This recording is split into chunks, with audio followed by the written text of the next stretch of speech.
وعلیکم السلام۔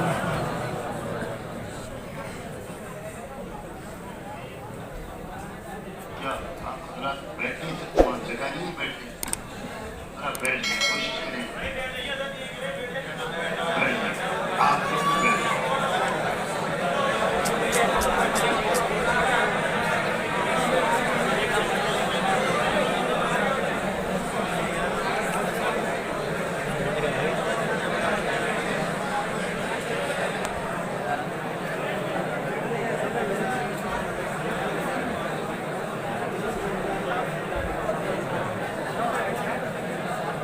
اور بھائی ذرا بالکل خاموش ہو جائیں۔ میں تبھی بات شروع کروں گا جب ایک بھی آواز آنا بند ہو۔ اگر آپ ناشی وکفا وسلام علی عباده الذین اصطفى اما بعد اعوذ باللہ من الشیطان الرجیم بسم اللہ الرحمن الرحیم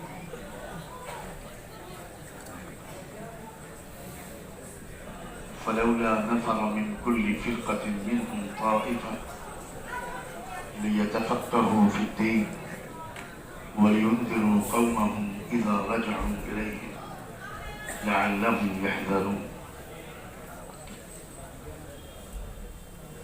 وقال تعالى إنهم فتية آمنوا بربهم وزدناهم هدى وربطنا على قلوبهم إذ قاموا فقالوا ربنا رب السماوات والأرض لن ندعو من دونه إلها لقد قلنا إذا شططا وقال رسول الهدى صلوات الله وسلامه عليه نصرت بالشباب سبحان ربك رب العزة عما يصفون وسلام على المرسلين والحمد لله رب العالمين اللهم صل على سيدنا محمد وعلى آل سيدنا محمد وبارك وسلم اللهم صل على سيدنا محمد وعلى آل سيدنا محمد وبارك وسلم اللهم صل على سيدنا محمد وعلى آل سيدنا محمد وبارك وسلم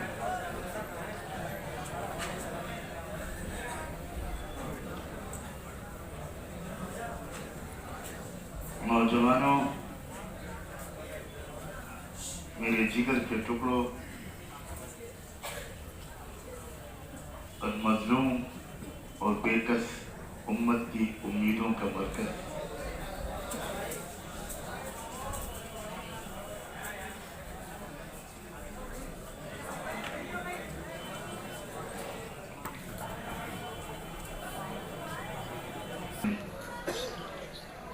مدینہ منورہ اللہ کے حکم کے مطابق ہجرت نہیں کی تھی، تب تک کسی شخص کا اسلام قبول کرنے کا دعویٰ اسی وقت قبول کیا جاتا تھا جب وہ سب کچھ چھوڑ چھاڑ کر مکہ مکرمہ کی طرف ہجرت نہیں کر لیتا تھا۔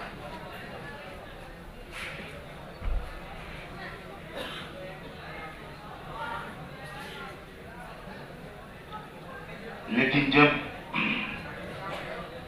اللہ کے رسول صلی اللہ علیہ وآلہ وسلم مدینہ منورہ ہجرت کر کے مدینہ منتقل ہو گئے،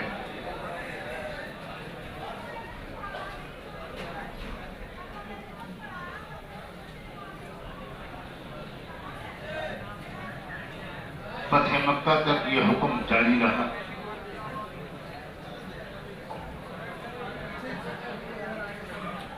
یعنی یہ کہ اسلام لانے کی ایک شرط یہ بھی ہوتی تھی کہ سب کچھ چھوڑ چھاڑ کر مدینہ منورہ کی طرف ہجرت کر کے آنا ہی پڑے گا، ورنہ اسلام قبول نہیں ہوگا۔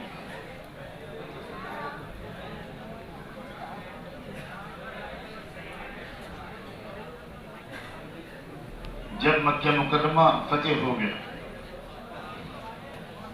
اور مکے کی فتح کا مطلب جزیرہ عرب کی فتح، تو اللہ کے رسول صلی اللہ علیہ وآلہ وسلم نے اعلان فرمایا کہ لا ہجرت بعد الفتح ولكن جہاد و نیہ۔ یہ اعلان فرمایا کہ فتح مکہ کے بعد اب ہجرت کر کے، یعنی ہمیشہ کے لیے ترک وطن کر کے سب کچھ چھوڑ کر مدینے آنا اب لازم نہیں رہے گا، لیکن ہجرت کی جگہ پر ایک اور نظام اللہ کے رسول نے اور اللہ نے پورے جزیرہ عرب کے اور پورے عالم کے اسلام کے قبول کرنے والوں کے لیے مقرر فرمایا، اور وہ نظام تھا نفر فی سبیل اللہ۔ وہ یہ کہ اب جبکہ مکہ فتح ہو گیا، جزیرہ عرب اسلام میں داخل ہونے لگا، تو اس بات کا کوئی امکان نہیں رہ گیا تھا کہ پورے ملک کے ایمان لانے والے سب جگہ سے نکل کر ایک شہر میں سمٹ جائیں، یہ ممکن نہیں رہا۔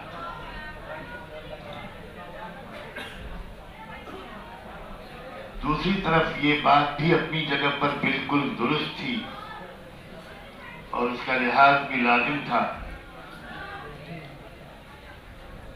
کہ اسلام کی حقیقت کسی انسان کی زندگی میں اترنے کے لیے ایک خاص ماحول اور آب و ہوا کی ضرورت ہوتی ہے۔ جیسے ہر پودا ہر زمین اور ہر موسم اور ہر آب و ہوا میں پروان نہیں چڑھ پاتا،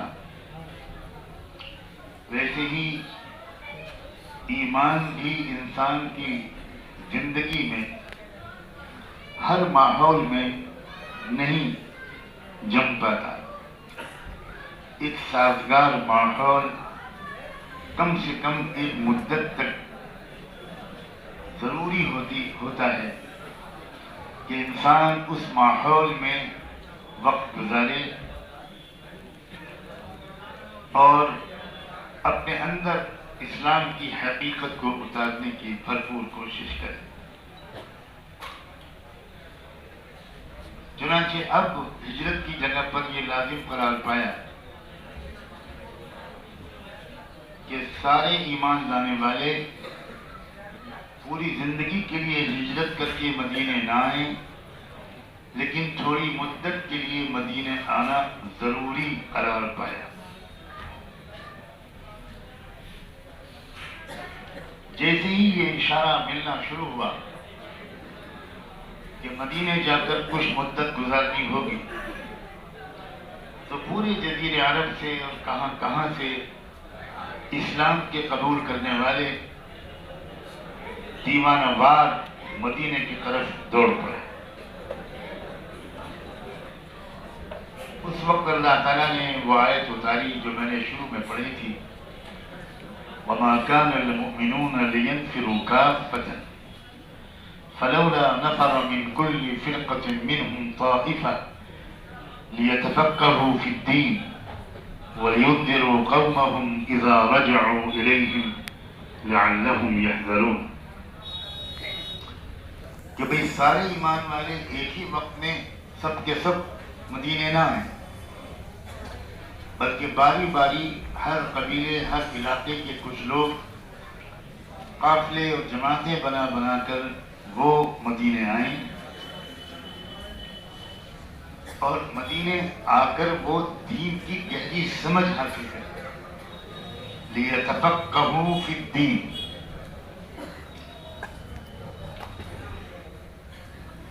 اور جب وہ دین کی گہری سمجھ حاصل کر لیں تو اپنے علاقے میں واپس جائیں،